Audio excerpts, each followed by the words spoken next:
Hello दोस्तों।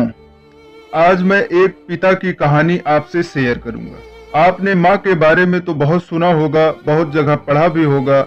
माँ के लिए अच्छी अच्छी हिंदी कहानियां लिखी गई हैं, लेकिन पिता के बारे में बहुत कम ही लिखा गया है। तो दोस्तों, यह कहानी उन फादर्स को समर्पित है जो अपने परिवार के लिए जी जान से काम करते हैं, खुद की इच्छाओं को मारकर अपने बच्चों के सपनों को पूरा करते हैं। यह स्टोरी शुरू होती है जब मैं घर से कुछ बड़बड़ाते हुए निकल आया था और बस स्टैंड की तरफ आगे बढ़ने लगा।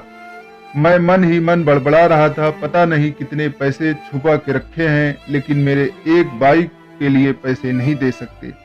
अब मैं यहाँ से चला जाऊंगा और तब तक वापस नहीं आऊंगा जब तक मैं खुद के पैसों से बाइक नहीं खरीद लेता।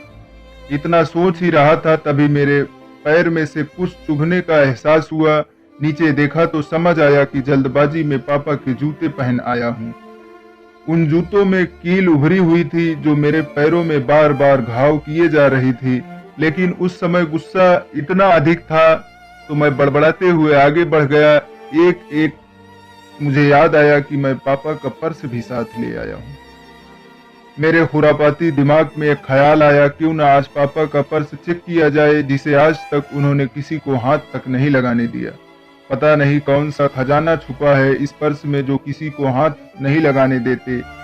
जब मैं पापा का वह पुराना पर्स खोल कर देखा तो उसमें पैसे तो नहीं मिले, लेकिन पैसों की जगह एक डायरी रखी हुई थी।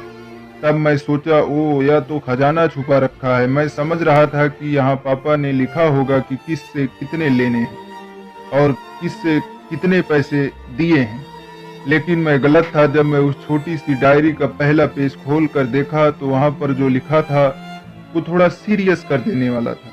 डायरी में जो लिखा था उसे पढ़ने के बाद मेरे चेहरे पे जो एक्सप्रेशन थे वो गायब हो चुके थे, क्योंकि डायरी में ऐसा कुछ नहीं था जैसा मैं सोच रहा था। वहां पर उन पैसों का हिसाब लिखा हुआ था जो अलग अलग कामों के लिए अलग अलग लोगों से उधार लिए गए थे। उस लिस्ट में कंप्यूटर के नाम पे भी पैसे लिए गए थे। कुछ यूं लिखा था, 50,000 बेटे के कंप्यूटर के लिए। यह वही कंप्यूटर था जिसे मैं आज तक यूज कर रहा हूं, लेकिन मुझे यह पता नहीं था उस कंप्यूटर को खरीदने के लिए पैसे कहां से आए थे, लेकिन आज पता चल रहा है। मुझे याद भी है जब मैं पहली बार कैमरे के लिए जिद की थी, जो मेरे पापा ने मुझे 2 हफ्ते बाद मेरे बर्थडे पर ला कर दिया था, जिसे देखकर मैं बहुत खुश हुआ था। और मुझे देखकर मुझसे कहीं ज्यादा अगर कोई खुश था तो वह थे मेरे पापा।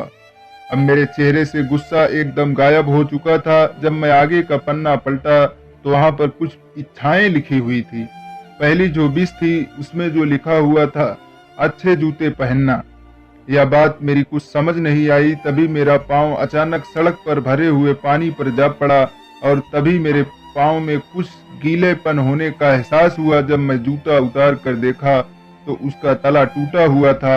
यह देखकर मुझे डायरी में लिखी बात याद आ गई।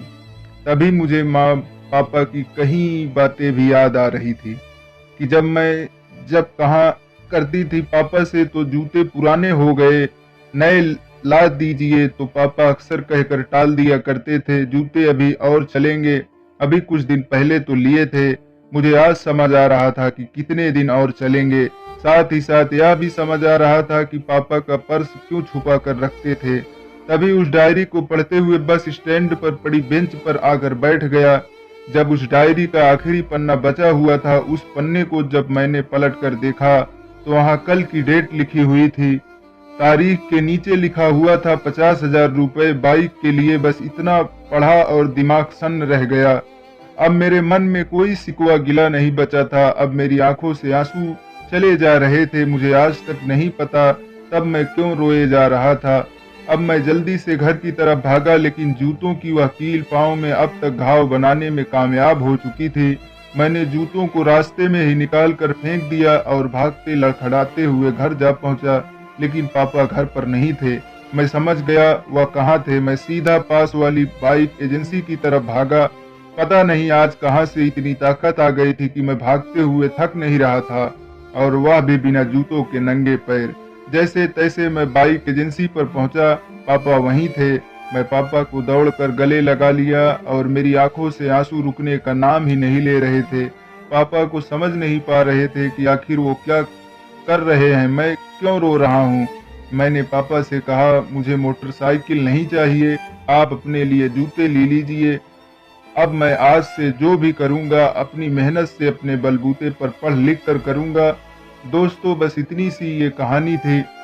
यह कहानी लिखते हुए आज मेरी भी आंखें नम हुई हैं। आज मैं आपसे कहना चाहूँगा ठीक ऐसे ही होते हैं हमारे पिता।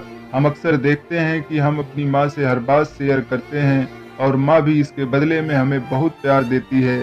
लेकिन एक शख्स ऐसा भी होता है जो हमें छुप कर प्यार करता है, वह होते हैं हमारे पिता या परिवार में एकमात्र ऐसा व्यक्ति होते हैं। मेरा इस पोस्ट को लिखने का मकसद यही था कि मैं आपकी फीलिंग से रूबरू कराऊं, क्योंकि माँ के बारे में लेखकों ने बहुत कुछ लिखा है लेकिन आपके ऊपर कोई नहीं लिखता। इस कहानी को लिखने के लिए अच्छी खासी मेहनत करनी पड़ी है। अगर आपको ये कहानी अच्छी लगी तो आप कमेंट में बताना ना भूलें और ऐसे ही और इमोशनल कहानी सुनने के लिए हमारे चैनल को सब्सक्राइब करें, वीडियो को अपने दोस्तों के साथ शेयर करें।